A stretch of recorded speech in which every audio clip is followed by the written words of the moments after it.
When we're speaking about generational curses, sometimes we are made to believe that, it's usually the addictions, the diseases in the family. Like, does cancer run in your family? Does diabetes run in your family? Do addictions run in your family? Things like that, right? Incest, like the common things, right? Well, with my bloodline, I've came to the understanding that there were things that were like just obvious to the eye that people thought for them to be like normal, and they just accepted that to be so because that's just how everybody was or how this person was. And so what I've come to understand is that the simple things, the things that we overlook sometimes that continue to be passed down generation after generation from great grandmother to grandmother to mother to sister, brother, whatever. Um, the common ones. For example, with me, it was the gossiping, the slandering, the smear campaigns, right? It was something that it was just so. That's just what such and so did. That's just how such and so was. And that's the way that this person behaves. And that we're just gonna tolerate that because this is just who this person is. And so that was a generational curse that I broke. And I didn't know I was breaking it until I chose to say enough. I am not going to participate in this anymore. You can continue with your smear campaign. You can continue with your false narrative. You can continue to go on with your life the way you're going about it.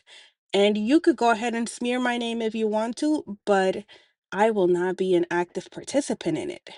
And by doing that, what I did what I did was I took the power away from these people and I called my power back. The reason being that in order for these things to continue on, we have to actively put our energy into it and participate, whether that is by being an active doormat for it, meaning allowing it to continue to happen, or being an active participant by removing our energy from it, or being an active participant by uh, engaging in it, right? So I chose to remove myself completely and not participate in it. And I knew that the smear campaign would happen, that the false narrative would happen, that the uh gang banging, let me get my friends, let me get your neighbors, let me get whoever is going to be able to listen to me, let me get them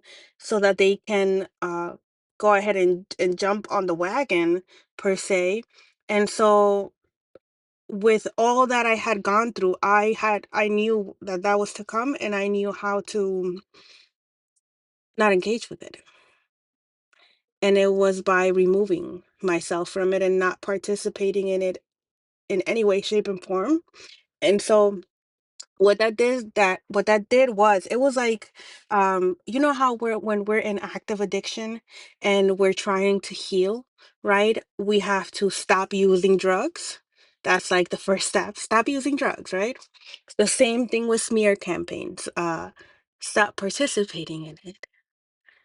Don't engage.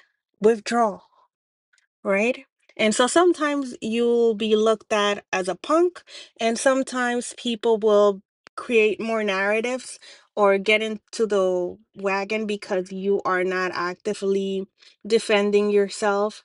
But what that does is that because you're no longer an active participant in it, you are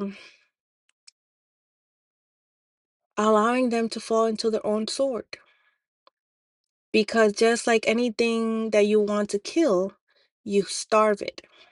You starve it of your attention, of your energy. And so then you are left to deal with yourself. You are left to deal with your motives, right? And so for me,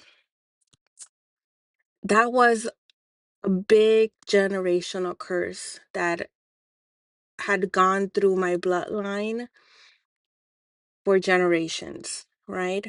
And although I've escaped from it and put a stop to it when it came to me and my children, right? Because I left these people running their smear campaign, uh, rallying up the troops. Uh, I literally left them fighting with themselves. There's nobody to fight with because I'm not engaging, right? So then, as things plan out, as things start to fall into place, as things starts to be revealed, um, I'm no longer there. They are going after a version of me that doesn't exist. So the version, hi, my love, I'm coming. The version that they were attacking, the version that they're doing the smear campaigns, as they're doing these things all the way over there, I'm over here elevating, evolving, not engaging, not putting my energy or effort into any of that because that's no longer me. So just like we kill addictions by abstaining from it, the same way that we kill smear campaigns, false narratives, slandering, smearing someone's names, we do that by Lucas, you okay? Not engaging. You're okay? Okay, I'm coming, Poppy. By not engaging, by letting it all fall apart.